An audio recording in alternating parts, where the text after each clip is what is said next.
बिस्मिल्लाहिर्रहमानिर्रहीम, अस्सलाम वालेकुम। अली सलमान GTV के तमाम नाजरीन को जी स्पोर्ट्स में खुश आमदीद कहता है, जहाँ पीर से लेकर जुमेरात तक रोज़ाना रात 11:05 पर हम इस महफिल को सजाते हैं आपके लिए और बात करते हैं उस दिन खेले जाने वाले मैचेस के बारे में या उस दिन से जुड़ी स्पोर्ट्स की खबरों के बारे में। आपके इल्म में है कि इस वक्त ट्राई नेशन सीरीज़ का मैच पाकिस्तान और UAE की टीमों के दरमियान खेला जा रहा है कि जहाँ पे पाकिस्तान ने टॉस जीतकर पहले खुद बैटिंग करने का फैसला किया और पाकिस्तान जो है 171 रन बनाने में कामयाब रहा। और अब सूरत हाल कुछ इस तरह से है कि 19 गेंदों पे 59 रन दरकार हैं, 6 विकेटें गिर चुकी हैं। कैरियर बेस्ट बॉलिंग की है अबरार ने, जहां पे उन्होंने 4 ओवर का जो अपना कोटा था उसमें 9 रन देकर 4 खिलाड़ियों को आउट किया है। इस वक्त मैच प्रोग्रेस में, लेकिन गाए बगाए हम आपको इस मैच के हवाले से अपडेट करते रहेंगे। लेकिन सबसे पहले प्रोग्राम का फॉर्मेट आज की टॉप स्टोरीज।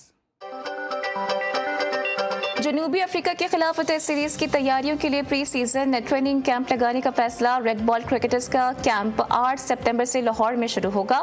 खिलाड़ी red ball coach Azhar Mahmood की निगरानी में ट्रेनिंग करेंगे। एशिया कप 2025 के लिए UAE ने स्क्वाड का ऐलान कर दिया। ओपनिंग बल्लेबाज मोहम्मद वसीम 17 रुकनी स्क्वाड की क़यादत करेंगे। हनीफ मोहम्मद ट्रॉफी के दूसरे राउंड का आगाज। दूसरे राउंड में भी पहले दिन बैटर्स हावी रहे। जनूबी अफ्रीका विमेंस टीम का दौरा पाकिस्तान और ICC विमेंस वर्ल्ड कप के लिए कौमी टीम की खिलाड़ियों का तरबियती कैंप जारी। हेड कोच मोहम्मद वसीम की निगरानी में खिलाड़ियों ने बैटिंग, बॉलिंग, फील्डिंग की इंडोर प्रैक्टिस की। मेरा मकसद टीम को सेमीफाइनल तक ले जाना है। वर्ल्ड कप में धोनी की तरह टीम की क़यादत करूंगी, कप्तान फातिमा सना। जितनी मजदूर की दिहाड़ी नहीं उतना डेली अलाउंस लेने का कहा जा रहा है। अगर हालात इसी तरह चलते रहे तो हॉकी छोड़ने पर मजबूर हो जाएंगे। 400 रुपए के डेली अलाउंस की बात पर खिलाड़ियों का शिकवा। साफ अंडर 17 चैंपियनशिप के लिए कौमी टीम के कैंप का आगाज। कैंप की निगरानी हेड कोच नासिर इस्माइल कर रहे हैं। साफ अंडर 17 चैंपियनशिप 15 से 27 सितंबर तक श्रीलंका में खेली जाएगी। AFC futsal Asia cup 2026 Indonesia qualifier के लिए कौमी फुटसल टीम के कैंप का इस्लामाबाद में आगाज। कैंप की क़यादत हेड कोच सकाफत अली कर रहे हैं। पहली बार पाकिस्तान फुटसल टीम किसी बैनुल अक़वामी टूर्नामेंट में शिरकत करेगी। और PSB का शफाफियत के लिए बड़ा कदम। पाकिस्तान स्पोर्ट्स बोर्ड का कौमी फेडरेशन को क्लब की तफसील जमा कराने की हिदायत। जी नाज़रीन, थी आज की टॉप स्टोरीज़। और टॉप स्टोरीज़ में आपने देखा कि हॉकी के हवाले से खिलाड़ी जो है खुश नहीं है क्योंकि उनको 400 रुपये डेली अलाउंस की बात की जा रही है। शो में आगे चल के ज़रा इस पर भी बात करेंगे, लेकिन फातिमा सना का बड़ा स्टेटमेंट सामने आया और उन्होंने ये कहा कि मैं महेंद्र सिंह धोनी के इस अंदाज़ में कप्तानी करना चाहती हूँ। आज के शो में हमारे साथ स्टूडियो में जो शख्सियत मौजूद है, पाकिस्तानी डोमेस्टिक क्रिकेट का बहुत बड़ा नाम, एक ऐसे डिपार्टमेंट से खेले कि जहाँ पर शायद उनकी टीम ने तो इतनी कामयाबी हासिल नहीं की, लेकिन आप अगर इंडिविजुअल प्लेयर्स को देखते हैं तो एक से बढ़कर एक क्लासिक प्लेयर, एक से बढ़कर एक परफॉर्मर इनके डिपार्टमेंट की टीम में मौजूद था। अगर हम ओपनिंग स्लॉट के हवाले से बात करते हैं तो इनके साथ साथ जो है वो कासिम उमर जैसा बड़ा नाम इनके डिपार्टमेंट का हिस्सा था। फिर इलियास खान जैसा ऑफिसमैन इनके डिपार्टमेंट में मौजूद थे। बाबर बशारत जैसे मिडिल ऑर्डर बैट्समैन इनके और टॉप ऑर्डर बैट्समैन इनके डिपार्टमेंट पे मौजूद थे। फिर एजाज फ़कीर जैसे टैलेंटेड ऑलराउंडर इनके डिपार्टमेंट में थे। फिर अजमत राना भी जो है वो इनके साथ खेलते थे। अगर इंडिविजुअली बात करते हैं, मोहिउद्दीन जैसे फास्ट बॉलर जो UAE से भी कंसिडर हुए 1996 के वर्ल्ड कप में और वो नहीं जो है वो खेल सके, लेकिन मोहिउद्दीन जैसा प्लेयर भी जो थे वो इनके डिपार्टमेंट से ही खेलते रहे और ख़ुद इनका भी डोमेस्टिक क्रिकेट के हवाले से जो है वो काफ़ी नाम है। फर्रुख जमान जैसा जो लेफ्ट आर्म स्पिनर है वो भी इनके डिपार्टमेंट से खेलते रहे। ख़ुद इनकी आई सिलेक्शन के हवाले से बहुत अच्छी है और पाकिस्तान को कई ऐसे क्रिकेटर्स इन्होंने दिए कि जब उनको कोई नहीं जानता था तो इन्होंने आसिम कमाल, यूनुस खान, शाहिद खान आफरीदी जैसे प्लेयर जो अपने डिपार्टमेंट से खिलाए और उसके बाद अतीकुज़्ज़मा जैसे प्लेयर भी इनके डिपार्टमेंट से खेले। जफ़र जदून एक प्लेयर थे जो NDFC से भी खेले, इनके डिपार्टमेंट से खेले। तो कुछ अच्छे क्रिकेटर्स भी इन्होंने जो है वो पाकिस्तान क्रिकेट को दिए। मेरे साथ मौजूद हैं अनवार उल हक साहब, शो में खुश आमदीद कहते हैं। अस्सलाम वालेकुम अनवार भाई। Thank you Salman, thank you very much. Anwar भाई के साथ साथ मेरे साथ मौजूद हैं पेशावर से हमारे बहुत ही अपने और GTV के नुमाइंदा खुसूसी स्पेशल करस्पॉन्डेंट और GTV में जिस तरह से वो स्पोर्ट्स की बीट करते हैं, जिस तरह से उनकी पॉलिटिकल करंट अफेयर पे जिस तरह से उनकी नज़रें, यकीनी तौर पे वो ये नाम जो किसी तारुफ का किसी तारीफ़ का मोहताज नहीं। इमरान यूसुफ जई साहब हमारे साथ मौजूद हैं, उनको भी खुश आमदीद कहते हैं। अस्सलाम वालेकुम इमरान। कैसे हैं आप? खैरियत से हैं? मैं बिल्कुल ठीक ठाक हूं। Thank you so much for once again joining us in Zee sports. Anwar भाई के साथ जरा गुफ्तगू का आगाज करते हैं। अनवर भाई, ये जो फातिमा सना का स्टेटमेंट आया कि महेंद्र सिंह धोनी के अंदाज में वो कप्तानी करना चाहती हैं, आपको लगता है कि एम एस धोनी ने एक ऑरा सेट किया है? उन्होंने ना सिर्फ अपनी टीम को जीत के ट्रैक पे गामजन किया था, बल्कि साथ साथ उन्होंने भारत को बहुत सारे प्लेयर भी दिए। अगर आप देखें कितने ऐसे प्लेयर हैं कि जिनको धोनी ने अपनी छप्पर छाँव में लिया और फिर बाद में वो स्टार बन के सामने आए, कंसिस्टेंसी के साथ मौके दिए। महेंद्र सिंह धोनी जैसा कप्तान बनना कितना मुश्किल काम है? बिस्मिल्लाहिर्रहमानिर्रहीम।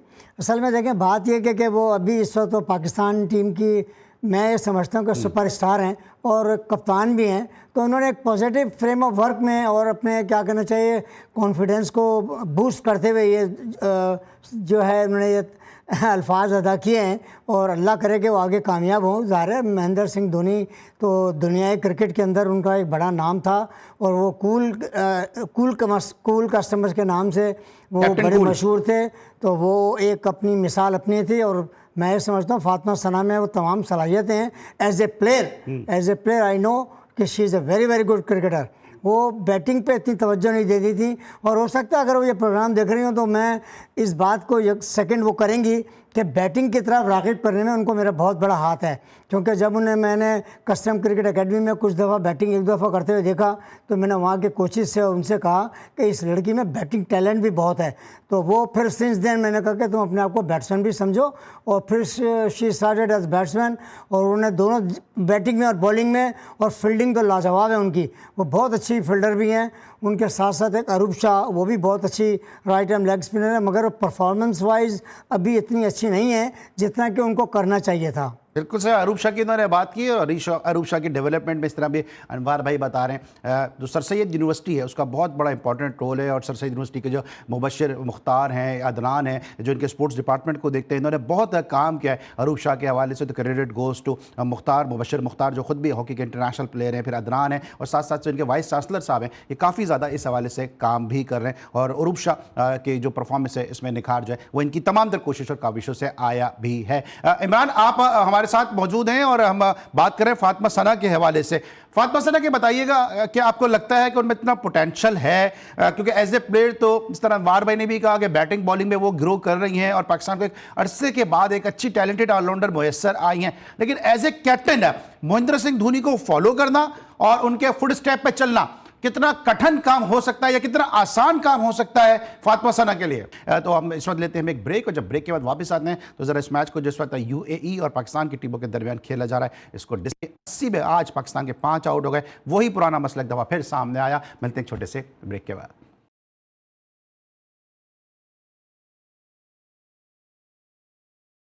Welcome back after the break. और ब्रेक पर जाने से पहले हम डिस्कस करते हैं फातिमा सना की कप्तानी को। इमरान यूसुफजई की आवाज़ अब तक नहीं पहुंच पा रही थी। इमरान से वही सवाल हम एक दफ़ा फिर प्लेस करते हैं। इमरान, फातिमा सना ने महेंद्र सिंह धोनी को आइडियलाइज किया है एज ए कैप्टन, क्या आप इस पे आपके थॉट्स हैं इस हवाले से? जी बिल्कुल अली भाई, देखें धोनी ऐसे कप्तान हैं कि उनको आइडियलाइज किया जाए और यकीनन उन्होंने अपनी टीम के लिए, अपने मुल्क के लिए जितनी परफॉर्मेंस दी है और फिर खासतौर पर आपने जिस तरह अपने इंट्रो में कहा कि उनके हाथ से कितने खिलाड़ी निकले हैं, तो मैं समझता हूँ कि वो यकीनन एक बहुत अच्छे, सिर्फ कप्तान नहीं है, वो बड़े अच्छे लीडर थे। उन्होंने हमेशा अपनी टीम को फ्रंट से लीड किया और हमेशा जो है वो अपनी टीम की क़यादत इस अंदाज से की कि आज उनको लोग आइडलाइज करते हैं, आज उन जैसा बनना चाहते हैं। तो अगर फातिमा सना ने ऐसी बात की है, मैं समझता हूँ कि ये एक इस एंगल से इसको देखने की जरूरत है कि वो अपनी क्रिकेट के साथ, अपनी टीम के साथ कितना डेडिकेटेड है, कि वो ये चाहती हैं कि वो उस अंदाज से अपनी टीम को लीड करें कि जिस तरह महेंद्र सिंह धोनी किसी जमाने में ये किया करते थे। तो मैं समझता हूँ कि बड़ी अच्छी बात है एक अच्छे क्रिकेटर को, एक अच्छे खिलाड़ी को, एक अच्छे कप्तान को खासतौर पर आइडियलाइज करना और उस जैसा बनने की कोशिश करना, मैं समझता हूँ कि ये एक अच्छी बात है। और फातिमा सना ने अगर इसी अंदाज में बात की है और यकीनन उनका अंदाज और उसका मतलब इसका यही होगा कि वो इस तरीके से कप्तानी करना चाहेंगी कि जैसे महेंद्र सिंह ने, धोनी ने अपनी टीम को लीड किया। और मैं समझती बड़ी अच्छी बात है एक अच्छा जेस्टर है, एक यंगस्टर के लिए एक ऐसे खिलाड़ी को ट्रिब्यूट है। और इमरान एक और भी जिससे अच्छा टीम के मैसेज लिए जा रहा है, अभी जिस तरह से हमारे इंडिया के साथ ताल्लुकात रहे, हमने फिर इस स्टेटमेंट से एकदम फिर ये बात साबित कर दी है कि पाकिस्तान जो है वो स्पोर्ट्स को, पॉलिटिक्स को जो है अलग रखता है। वरना फातिमा सना रिकी पॉन्टिंग का भी नाम ले सकती थी, फातिमा सना क्लाइव लाइट का भी नाम ले सकती थी, फातिमा सना किसी और मुल्क के कैप्टन का भी नाम, स्टीव वॉक का भी नाम ले सकती थी। अगर धोनी का उन्होंने नाम लिया तो ये साबित किया कि हम एक पुरअमन मुल्क हैं, हम स्पोर्ट्स को और जो पॉलिटिकल इश्यूज हैं उनको अलग रखते हैं। अनवर भाई, हम अभी विमेंस क्रिकेट की बात कर रहे हैं, इससे पहले कि हम इस मैच पे आए जो पाकिस्तान और यूएई के दरमियान जारी है। अब मुझे याद है कि कस्टम में कैंप लगता था और आप फिर वहां पे जाते थे खवातीन प्लेयर्स के साथ, काफी आपका टाइम गुजरता था और आपने बच्चियों को जो है वो बहुत सिखाया भी है जलालुद्दीन साहब के साथ साथ। देखें, इसमें कोई शक नहीं है, ये तमाम ये लड़कियां जैसे मैंने अभी नाम लिया, नाजिया अलवी थी, अरूप शाह, और ये अपने फातिमा सना, मासूमा लड़की अभी still she I think never represent for Pakistan but she is very talented. एक अनुषा नासिर लड़की लेफ्ट आर्म स्पिनर थी। तो ये अब जितनी भी वहाँ की लॉट है ना, वो नियर अबाउट टू मसक के ready for play for Pakistan, but unfortunately उसमें से कुछ अभी खेल नहीं सकी हैं। जो मैं ये समझता हूँ कि in just couple of month और may be in a year ये लड़कियाँ भी पाकिस्तान को रिप्रेजेंट करेंगी। और इसी तरीके से जैसे मैं अपने एमसीबी कोर्स में अपने लड़कों को मैंने इंट्रोड्यूस किया, मैं कोचिंग का तो सहरा नहीं लेता, मगर मैं ये ज़रूर कह सकता हूँ कि मैंने उनको हंट किया। उसमें जैसे मैं दो नाम, एक ज़रूर नाम मेंशन करना चाहता हूँ जिनका मुझे बड़ा अफसोस है। वेरी टैलेंटेड क्रिकेटर थे, एक सैफुल्ला मक्सी और एक सुहेल अपने सक्कर के होते थे। वो बहुत अच्छा बॉलर था, बहुत अच्छा बैट्समैन था। इसी तरह से ये सैफुल्ला मक्सी भी ये बिल्कुल एक यूनुस वाली और यूसुफ वाली क्वालिटी का प्लेयर था। बट अनफॉर्चुनेट कि मेरी टीम एमसीबी जो है ना बंद हो गई, जिसकी वजह से मेरे कल कुछ लड़के ऐसे थे जो पाकिस्तान नहीं खेल सके, मगर मोस्ट ऑफ द प्लेयर 10 लड़के उसमें से पाकिस्तान खेल गए। बिल्कुल पाकिस्तान खेले, तो मुझे याद है एमसीबी में इन्होंने दो नाम लिए, एक नाम ये मिस कर गए। ऐसा फास्ट बॉलर भी इन्होंने नहीं लिया जिसने यूनुस खान को आउट करके हैट्रिक की थी, उस फास्ट बॉलर को भी इन्होंने उस पर सिलेक्ट नहीं किया था। आज ये जिक्र करते हैं उस फास्ट बॉलर का। लेकिन बहरहाल हम बात करेंगे इस मैच के वाले से, जहां पे पाकिस्तान जो है वो 36 रन से इस मैच में जीत गया। अनवारुल हक साहब से और इमरान यूसुफजई साहब से बात करेंगे कि 36 रन के बड़े मार्जिन से पाकिस्तान ने इस मैच में 32 रन के बड़े मार्जिन से पाकिस्तान ने इस मैच में कामयाबी हासिल की। तो 32 रन से पाकिस्तान को इस मैच में फतह हासिल हुई है। इमरान, सबसे पहले तो बताया कि इस तरह पाकिस्तान यहां पे खेला है, टॉस जीतने के बाद कंडीशन को यूटिलाइज नहीं कर सके, वही इनकंसिस्टेंसी हमारे पास दोबारा सामने आई है। 80 रन पे पाकिस्तान के 5 खिलाड़ी आउट हो गए। ये मसला कब हल होगा? मैं इनसे भी बात करूंगा क्योंकि सारी जिंदगी इन्होंने नई गेंद को फेस किया है, सी ऑफ किया है, लेकिन आपका जो एक्सपीरियंस है उसको भी शेयर करेंगे। ये क्या वजह, क्या समझते हैं आप इसकी? और देखिए अली भाई, वजह तो आप पाकिस्तान की टीम के बारे में कोई चीज ना तो प्रेडिक्शन उसकी कर सकते हैं और ना ही ये कह सकते हैं कि इसकी वजह क्या है। वो आप इंतहाई आसान टीम को ये इंतहाई मुश्किल बना देते हैं, इंतहाई मुश्किल टीम को ये इतनी आसानी से देर कर लेते हैं कि दुनिया हैरान रह जाती है। तो मैं समझता हूँ कि ये तो पाकिस्तान की टीम के साथ, हमारे ग्रीन शर्ट के साथ ये एक ऐसी मिथ है जो कि नती है उनके साथ। और आज भी आप देखें कि अगर ये 77 रन निकाल दें आप फर्ज मान के, और ये 4 विकेट निकाल दें आप, बरार की कितने क्रूशियल वक्त में उस लड़के ने कितनी खूबसूरत बॉलिंग की है, उसको चौथे मैच में जो है ना वो चांस दिया जा रहा है। आप अंदाजा करें कि उसने कितनी जबरदस्त बॉलिंग की है। 4 ओवर में सिर्फ 9 रन दिए हैं और 4 खिलाड़ियों को आउट किया, और वो खिलाड़ी आउट किए हैं कि जो पाकिस्तान के लिए खतरा बन सकते थे। आसिफ खान, आप यकीन कीजिए अगर वो खड़ा हो जाता क्रीज के ऊपर और मौजूद रहता तो इस मैच का रिजल्ट यकीनन कुछ और हो सकता था। इसलिए कि पाकिस्तान के खिलाफ 207 रन के ताकों में 176 तो वैसे ही बना चुके थे, तो 171 रन उनके लिए, 172 रन उनके लिए कोई बड़ी चीज नहीं थी। और यकीनन अच्छी बॉलिंग हुई है, बैटिंग इतनी अच्छी नहीं हुई इसलिए कि, और आखिरी के सिर्फ 2 ओवर की अगर मैं जिक्र करूं तो 12 गेंदों के ऊपर जो 43 रन बने हैं वो कमाल थे, वो बड़ी एक्स्ट्राऑर्डिनरी हिटिंग हुई नवाज। अनवर भाई से भी लेते हैं। अनवर भाई, जैसे भी इमरान भी बात कर रहे हैं, हम सब अपने शोज में रोजाना इस बात का तस्करा कर रहे हैं कि पाकिस्तान की बैटिंग में इनकंसिस्टेंसी है। एक दिन साइम अयूब रन्स करते हैं, दूसरे दिन नहीं करते। साहबजादा फखर जमान एक इनिंग में चलते हैं, दूसरे दिन नहीं चलते। एक अच्छा स्टार्ट हमें एक तो नहीं मिल पा रहा है, फिर हमारा जो टॉप ऑर्डर है वो उस तरह से परफॉर्म नहीं कर रहा कि रन आए। 80 पे 5 आपके यूएई जैसी टीम के सामने आउट हो जाए, अफगानिस्तान से आप गुज़िश्ता मैच हार जाएं, फिर आप यूएई जैसी टीम के साथ जो इससे पहले मैच खेला गया, वासिफ खान की उम्दा बैटिंग के बाद सिर्फ आप जो है वो 35 रन से आप उस मैच को जीते। ये आपको नहीं लग रहा कि वेकअप कॉल्स हैं, अलार्मिंग साइन है? और हम अपने तय खुश हैं कि मोहसिन नकवी साहब कहते हैं पाकिस्तान अच्छा खेल रहा है, लोग बिला वजह में तनकीद कर रहे हैं। देखिए बात यह सलमान, ये लम्हे फ़िक्रिया है। देखें आप अफ़गानिस्तान से और यानी यूएई की टीम से इस तरह से खेल रहे हैं, और ये जो आप मैच जीते हैं, अभी मैंने आपसे अभी प्रोग्राम में कहा था, ब्रेक में ये बात हमारी आपकी हो रही थी कि अगर आखिर के अभी ये 3 ओवर निकाल दें जब फ़खर जमान ने रन्स किए हैं, और आप यकीन कीजिएगा वो भी रन्स हैं, वो as a batsman I am telling you कि ठीक है T20 में शॉटें लगती हैं मगर कोई एक प्रॉपर शॉट नहीं था, वो तमाम एजेस लगी हैं, वो जो चौके गए 5 चौके लास्ट ओवर में गए हैं। तो ये आप समझ रहे हैं कि फ़खर जमान से तवक्कुआत रखना, हाँ मैं ये ज़रूर कह सकता हूँ कि अभी उनकी यूटिलिटी इस एशिया कप तक तो ज़रूर है, मगर पाकिस्तान को अपना बैकअप तैयार करना चाहिए क्योंकि he has done the maximum, और बड़े अच्छे क्रिकेटर थे, उन्होंने अपना बहुत अच्छा टाइम गुजारा है और पाकिस्तान को फतवात दिलाई है। लिहाजा अब उनका भी टाइम, मैं ये समझता हूँ कि एक पीरियड होता है, अब उनको एशिया कप के बाद मैं समझ अल्लाह करे कि हम लोग जीतें और वो उसमें परफॉर्मेंस दें, और मेरे अपने हिसाब से हो सकता है maybe I am right और रॉन्ग, उनको T20 क्रिकेट के फॉर्मेट से भी अब रिटायरमेंट ले लेनी चाहिए और नए लड़कों को आजमाना चाहिए। मतलब आप कह रहे हैं फ़खर को रिटायरमेंट ले लेनी चाहिए? मेरा अपना ख्याल है कि एशिया कप जीतने के बाद T20 क्रिकेट से भी, क्योंकि क्या टेस्ट खिलाएं उनको, क्या वनडे खिलाएं? नहीं, अभी मसला देखिए ज़ाहिर है वो अपनी क्रिकेट पूरी खेल चुके हैं, वो आइडियल क्रिकेटर हैं T20 के। मतलब फ़खर की एक्सपायरी डेट आ गई है क्रिकेट? मेरे अपने अपनी ऑब्जर्वेशन है, इसलिए कि उनके 2 या 3 गेंदें सर पे लग चुकी हैं अच्छा पहले भी, तो ये एक साइन होता है कि उनके रिफ्लेक्सेस जो हैं वो पहले जैसे अब नहीं रहे हैं। अभी जो उन्होंने आखिर में भी 44 रन या 42 रन जो 2 ओवर में किए ना, तो वो एक ऐसे प्रॉपर कोई शॉट नहीं थे, वो कहते हैं luck always with the Braves, तो इस तरह उन्होंने शॉटें खेली हैं, वो एजेस लगे हैं। और एज एन ओपनर आप ये बात कह रहे हैं कि मतलब उनके रिफ्लेक्सेस में कमी आई है? मेरी अपनी फीलिंग्स है, ये मेरी अपनी फीलिंग्स है। मैं आपकी राय का हम सर एहतराम करते हैं। यूसुफ जही साहब बताइएगा जरा, आपको क्या लगता है कि जिस तरह भी अनवार भाई जो डोमेस्टिक में नई गेंद का सामना करते रहे और एक ऐसे एरा में उन्होंने डोमेस्टिक खेली है जो शायद आजकल की टेस्ट क्रिकेट से मुश्किल वो एरा था, आपको क्या लगता है कि आप मुत्तफिक हैं, एग्री करते हैं कि फ़खर जमान को रिटायरमेंट पे सोचना चाहिए एशिया कप के बाद? इनकी दानिश में रिफ्लेक्सेस कमजोर हो गए और नए लड़कों को मौका देना चाहिए? जी अली भाई, देखें अनवर भाई जाहिर है कि लेजेंड है हमारे लिए, तो हम जरूर इनकी राय का एहतराम भी करते हैं, लेकिन मेरा ये ख्याल है कि फ़खर के पास अभी थोड़ा सा टाइम है, उसको खेलने देना चाहिए और कम से कम उसको मौका ये देना चाहिए। देखिए अभी उसने सिर्फ 2, आज उसकी 100 जो है वो T20 मैच था, आज उसने 77 रन भी किए 44 गेंदों के ऊपर। वो सारी बातें अपनी जगह पर दुरुस्त हैं कि एजेस लगे हैं या जो भी था, लेकिन देखिए T20 में एट द लास्ट आपको स्कोर चाहिए होता है।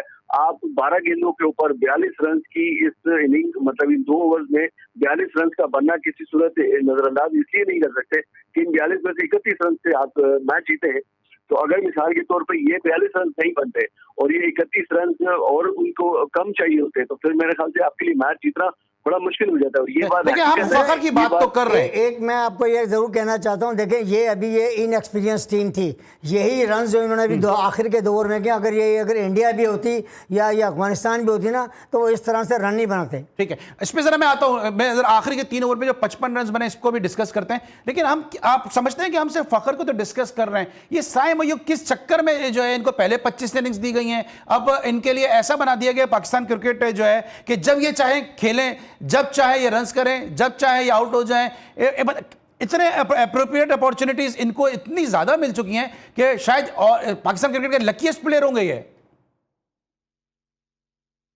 जी इमरान जी देखिए अली भाई, बिल्कुल इस पर भी बात होनी चाहिए, साथ ही साथ मेरा ये ख्याल है कि मोहम्मद हारिस पे भी बात होनी चाहिए। देखिए पहले मैच में 13 गेंदों के ऊपर 15 रन, दूसरे मैच में उन्होंने सिर्फ 2 गेंदों के ऊपर 1 रन बनाकर आउट हो गए, तीसरे मैच में जो क्रुशियल तरीन मैच था हमारे अफगानिस्तान के खिलाफ, जहां पर उनकी बैटिंग की हमें अशद जरूरत थी, जहां पर उनसे हम एक बहुत अच्छी और बड़ी इनिंग्स का जो है वो एक्सपेक्ट कर रहे थे, लेकिन उसमें जो है ना वो 4 गेंदों पर 1 रन बनाकर आउट हो गए। आज भी उन्होंने 16 गेंदें खेली हैं, 14 रन बनाए हैं। तो मेरा ये ख्याल है कि हारिस के हवाले से भी सोचना चाहिए, कुछ और प्लेयर्स भी हैं जैसे खुशदिल शाह हैं, फहीम अशरफ हैं, इनके बारे में भी सोचने की जरूरत है। साइम अयूब के बारे में आप बिल्कुल दुरुस्त कह रहे हैं, ये उनकी मर्जी है, जब अच्छा खेलें जब ना अच्छा खेलें। तो हमें देखिए T20 ऐसा फॉर्मेट है, इसमें आपको हर सूरत में आपको ऐसा 1-2 प्लेयर आपके पास लाजमी होने चाहिए जिनके ऊपर आप ट्रस्ट कर सके, जिनके ऊपर आप भरोसा कर सके कि आपकी इनिंग को बिल्डअप करके देंगे।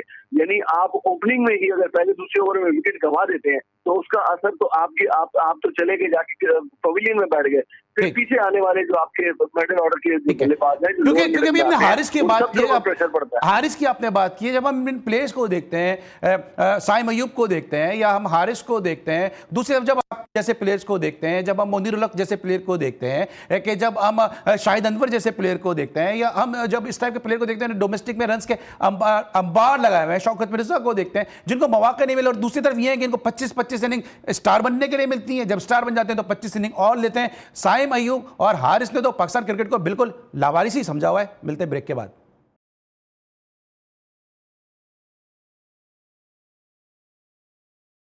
Welcome back after the break. और ब्रेक पर जाने से पहले हम बात कर रहे थे साइम अयूब के हवाले से और साथ साथ हारिस जो बाबर आजम को मशवरे दे रहे हैं अपना स्ट्राइक रेट बेहतर करें, खुद कब परफॉर्म करेंगे। जिस तरह मैंने पहले भी कहा कि हारिस ने तो बिल्कुल लावारिस समझा हुआ है पाकिस्तान क्रिकेट को। अनवर भाई, जब आप हारिस जैसे प्लेयर्स को देखते हैं तो उनसे परफॉर्म नहीं हो रहा, दूसरा वो बाबर आजम, ठीक है बाबर आजम इस वक्त आउट ऑफ फॉर्म है, लेकिन फिर भी हारिस का बनता नहीं है बाबर आजम पर तनकीद करना। देखिए ये तो एक बड़ी मजाक सी बात है कि बाबर आजम के ऊपर तनकीद अगर हारिस जैसा प्लेयर कोई कर रहा है, यानी आप ये देखिए कि अंडर द बेल्ट उसके हारिस का है क्या।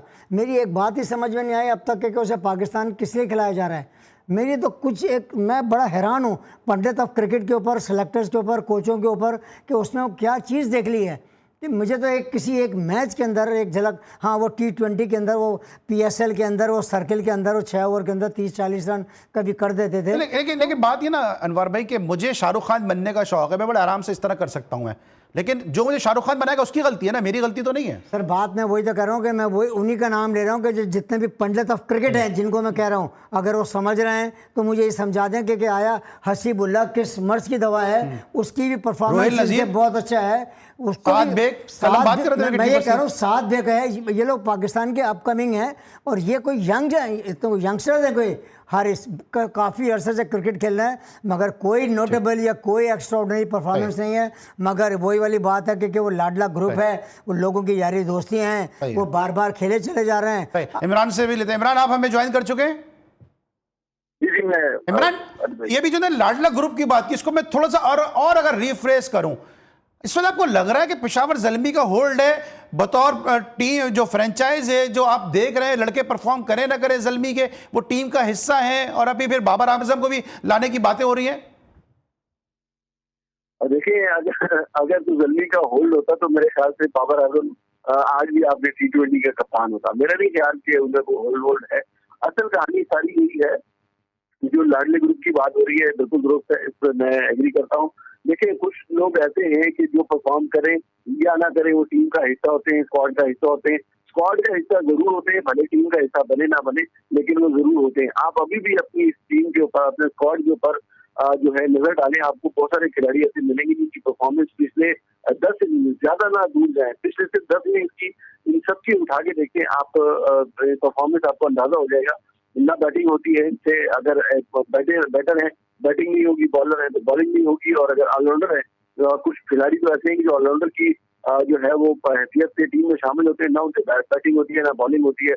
फील्डिंग में भी बस ऐसे ही चल चला वाला हिसाब किताब है। देखिए जब तक इन चीजों को छोड़कर आप जेन्युइन खिलाड़ियों को मौके नहीं देंगे तो आपके डोमेस्टिक में और समझ नहीं आता है कि जो प्लेयर परफॉर्मेंस करते आए हैं उनको क्यों मौके नहीं मिल रहे। अभी हम जिस तरह भी आज अबरार ने 4 ओवर में 9 रन देके 4 आउट किए, कह के थक गए। इमरान यूसुफ से इस बात को सेकंड करेंगे कि उस्मान तारिक जैसा मिस्ट्री बॉलर एक और आपके पास मौजूद है, क्यों आप चांस दे रहे हैं? आज सर जो कैरियर बेस्ट स्पेल किया अबरार का, उसके हवाले से कुछ कहिएगा कि 4 ओवर 9 रन 4 विकेटें, जबरदस्त बॉलिंग की है। देखिए बात है कि इस वक्त पाकिस्तान का वो की बॉलर है, स्पिनर्स में अगर आप देखेंगे तो he is one of the best one. आपने उसके साथ क्या जुल्म किया था पिछले वर्ल्ड कप के अंदर भी और एशिया कप के अंदर, आप उस टीम के साथ कैरी करते रहे, मगर वो जो कहते हैं ना वो नूरे नज़र, वो जो है जिनको मैं क्या कहूँ कि शादाब खान, उनकी वजह से उस शख्स को कोई मैच नहीं खिलाया गया। तो कोई अकाउंटेबिलिटी नहीं है, कोई पूछने वाला नहीं है कि एक जेन्युइन स्पिनर्स आपके पास टीम के साथ कैरी कर रहे हैं, आप उसे खिला नहीं रहे हैं, मगर उस शख्स को बार बार आप मौके दे रहे हैं, वाइस कप्तान बना दिया, कप्तान बना दिया। इससे बड़ा जुल्म और क्या होगा यार। आपको लगता है कि शादाब की वजह से अबरार को मौके नहीं मिले? अभी भी कुछ लोग बातें करते हैं कि उस्मान तारिक को भी इसलिए नहीं बुलाया जा रहा, उसामा मीर का कैरियर खत्म कर दिया, जाहिद महमूद, उस्मान कादिर, कितने ऐसे लेग स्पिनर हैं कि जिनको जो है वो मौका ही नहीं मिला है प्रॉपर तरीके से। जी इमरान जी बिल्कुल ऐसे ही है अली भाई। देखिए बहुत सारे बॉलर्स हैं आपने जिनके नाम लिए, ये भी हैं, इनके अलावा भी आपके पास बॉलर्स हैं और उनको मौके नहीं मिलते। मेरा नहीं ख्याल कि पाकिस्तान की हमारे जो इस टीम में आने का जो क्राइटेरिया है वो कारकर्दगी है। आपका किसी का बेटा, भांजा, भतीजा, दामाद अच्छी होना जरूरी है। बाकी परफॉर्म आप करें या ना करें कोई मसला नहीं है, कोई फिक्र नहीं है। आप आए टीम में खेलें, 8-8 की इनिंग खेलें, 10-10 इनिंग खेलें, लगातार खेलें, परफॉर्म करें या ना करें, उससे कोई फर्क नहीं पड़ता। अब सबसे बड़ा मसला यही है, इन सारी चीजों के रिजल्ट ये निकल रहे हैं कि आपकी टीम अगर यूएई के खिलाफ भी अगर अच्छा परफॉर्म करती है तो हमें खुशी होती है। यानी यूएई ऐसी टीम थी कि जो एक कमजोर टीम समझी जाती थी, लेकिन उससे दोनों मैचेस आपने बड़े क्लोज जीते हैं। आप ये भी देखिए कि पहला जो मैच आपने 207 रन के अगेंस्ट किए, 176 तक तो वो पहुंच गए थे। अगर ये उस मैच में भी अगर आसिफ खान आउट ना होता, वसीम आउट ना होता, तो यकीन करें कि उस मैच का और इमरान, हमें एक और ध्यान में रखनी चाहिए चीज, ओमान हमें पहले ही वार्न कर चुका है कि इस दफा हम पाकिस्तान को हरा सकते हैं। पिछली दफा बाल बाल बचा था पाकिस्तान, और इसके अलावा 17 सितंबर को पाकिस्तान और यूएई फिर एशिया कप के मैच में एक दूसरे के आमने सामने आ रहे हैं। जी बिल्कुल। देखिए वो उसमें भी आमने सामने आएंगे। और फिर सबसे बड़ी बात यह है कि इसी शारजा के ग्राउंड के ऊपर यूएई बांग्लादेश के खिलाफ 205 चेस कर चुका है। तो उस दिन जब 207 बने थे, मुझे तो उस दिन भी घबराहट हो रही थी कि शायद ऐसा ना हो कि ये इस मरतबा 207 चेस कर ले। वो तो भला हो कि हमारी बॉलिंग आखिर में थोड़ी कुछ चल गई, जिसकी वजह से विकेट गिरी, आसिफ आउट हुआ, वसीम आउट हुआ, जिसके बाद ये रिजल्ट बदला। वरना वो मैच में हमने बड़ा क्लोज जीता था और ये आज का मैच में हमने बड़ा क्लोज जीता। देखिए 31 रन को इतने बड़े रन नहीं है। मैं बार बार इसलिए कह रहा हूँ, वो आखिरी 2 ओवर का हवाला इसलिए दे रहा हूँ कि उस आखिरी ओवर में जो दो ओवर में जो 42 रन बने हैं उसने आपको बचाया है। वो अगर चौके भले से एजेस लगे हैं, भले से तुक्के वाली शॉटें लगी है, लेकिन अगर वो ही ना लगी होती तो यकीन करें कि आज के मैच का रिजल्ट कुछ और होता। और फिर इसके बाद आप डू एंड डाई वाली वो इफ्स एंड बट वाली कहानी में पड़ जाते कि जी अगर यूएई से अफगानिस्तान जीत जाए तो पाकिस्तान आगे फाइनल में चला जाएगा। तो ये सारी चीजें ऐसी है कि अब हम यूएई के खिलाफ भी जब खेलते हैं तो हमें ये डर होता है, बिल्कुल उम्मीद नहीं होती है कि हम जीत सकेंगे। आखिरी 3 ओवर में जो 52-53 रन,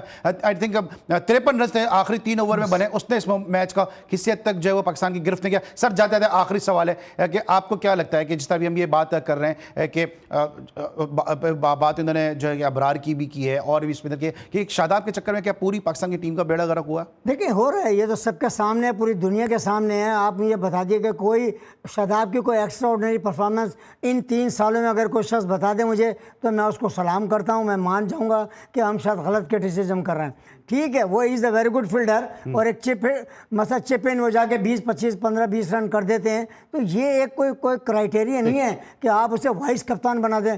आपने अफगानिस्तान की सीरीज़ में उसे कप्तान बना दिया। तो यार ये एक मज़ाक़ सी बातें हैं। साफ जाहिर हो रहा होता है कि लाइकिंग डिसलाइकिंग वाला मैटर चल रहा है। आपने इस शख्स के चक्कर के अंदर अबरार को 2 बड़ी सीरीज, 2 बड़े इवेंट्स के अंदर बाहर बिठा के रखा। अगर आप उसको वहाँ खिलाते तो हो सकता है पाकिस्तान की टीम वो कोई टाइटल जीत जाती। ठीक है, ठीक है। Thank you so much Anwarul साहब, thank you so much Imran Yousafzai साहब। आप दोनों का शुक्र है कि आपने आज आमद से शो को रौनक बख्शी। ये इस हफ्ते का हमारा आखिरी शो था। मैं उम्मीद है कि इस हफ्ते के तमाम शोज़ आपको पसंद आएंगे। इंशाल्लाह नेक्स्ट वीक फिर आपसे मुलाकात होगी। उस वक्त तक के लिए अली सलमान को पूरी प्रोडक्शन टीम के साथ इजाज़त दीजिए। अपना बहुत ख्याल रखिए। अल्लाह हाफ़िज़।